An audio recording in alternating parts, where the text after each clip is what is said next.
I'm Marco, and tonight we're going to give you the 101 of off grid living. First, you need land, then, you need a shelter, and you need water, and you need food. And last of all, you need an energy source. So, we're going to explore all these areas and how to go about it without spending a lot of money and a sure way that has worked for me since I've been off grid. First, let's start with land. But we're going to leave land for a little bit later because, of course, if you're going to live off grid, it was good to have some land. Okay. But since we're doing the living part, let's go ahead and pretend like you already have the land. And now we're going to start doing the shelter. And then we're going to do the food and water. There's different things that we can do about that. Now, at the end, also, you have the energy source. That's going to be either solar or it's going to be a generator. Of course, the generator is more expensive than the solar in the long run, and the solar is more expensive than the generator to get going. Okay, but I prefer the solar. So much better. I'm going to give you the pros and the cons of solar and versus generator, but you really need both and a combination of both. So we'll be going into that more in detail when I get to that part. As far as a dwelling or a shelter, there's many ways that you can go about it. You can have a tent, you can have as little as a tarp, or you can have a building, a small cabin, or a small house, or a camper, or a small trailer of some kind that can be your shelter. That's something that's just basically what you can do and how fast you want to be able to go out. You don't want to. One thing that you'll always hear me say is you don't start where you want to finish. You start where you can. You start where you are going to make the first step and then be able to take additional steps after that and eventually get to where you want to be. I am a big example of that because I will be able to show you my trip on this amazing journey, and I still don't have done everything that I want, everything that I planned for since the beginning. I'm still working on it.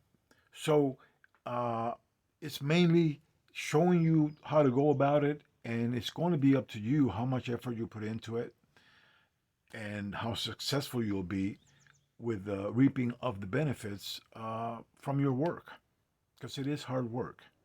A small cabin is the best thing because then you're not trying to cool it and heat it with a lot of energy use.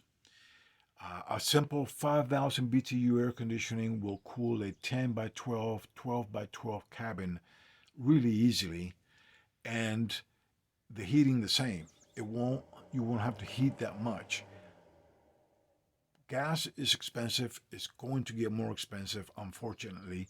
And so we have to think of the most efficient way to be able to cool and heat a building. And that's not a big building. That pretty much takes a big building out of the way and pretty much tells you as small a space as possible so that you can have uh, protection from the rain and the elements and sleep. The rest of the time, you can be outside as long as you're in the shade. There's always breeze out here, out in the land, in the woods, fresh air, uh, birds singing. Why would you want to be inside, right? Only to go inside because even a kitchen you can do outside and eat outside. Okay, so the dwelling or the shelter is going to be mainly for you to be able to sleep in or get shelter from the elements. And then, of course, you're going to have food. Food, you're going to have a mixture of cans of dry goods that you can cook. And then, you'll have to still go and make some shopping strips.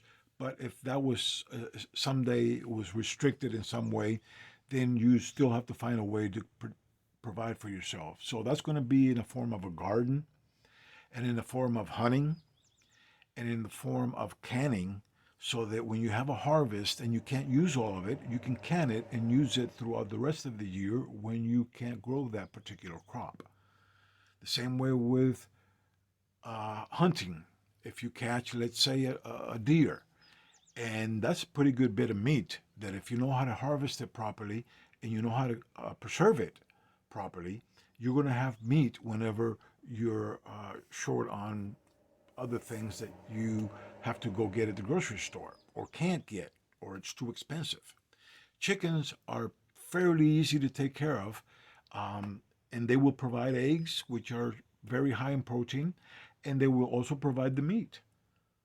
Chicken in 101 ways will be another thing that we'll be talking about, but it's really something that, with the times that we're living in today, more and more, it doesn't hurt to look at alternative ways to be able to get out of the hustle and bustle, if you know what I mean. It's fresh air. You wake up in the morning, you hear the birds singing, you don't hear helicopters or sirens.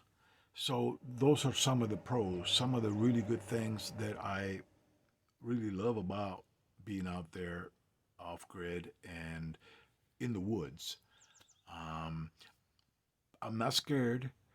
There's a way to protect yourself also, but mainly I'm not scared, so I'm not worried about that part. Now, as far as the water goes, having a well on your property is the best way to do it. Okay, then you have the water tested, or you can test the water yourself. Not that difficult if you have somebody that can show you, and see what the deficiencies are, or if you even need a filter, or what kind of filter you'll need, and you have an inlet source of water. So I've touched on a few things of what it takes to be off grid and to live off grid. And so we're going to go more into detail as I go and show you about off grid living.